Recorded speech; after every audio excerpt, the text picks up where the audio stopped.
Hello everyone, in today's video I'll show you on how you can fix iCUE on startup Windows 10 and 11. So if you don't want to enable the Windows startup on your iCUE software, we could do this by simply opening up the application.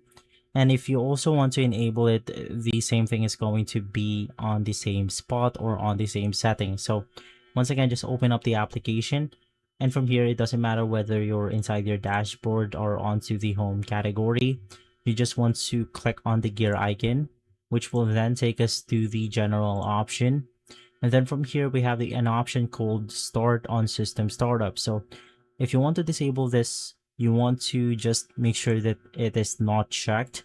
And to double check, you also want to head over to your task manager, head over to the startup apps, and just make sure that the iCUE is disabled. So as of the moment, it is enabled. So right click on it, click on disable, and do it vice versa if you want to enable the application. And so guys, if this video has been helpful, leave a like, subscribe, and follow us for more videos like this. Thanks for watching.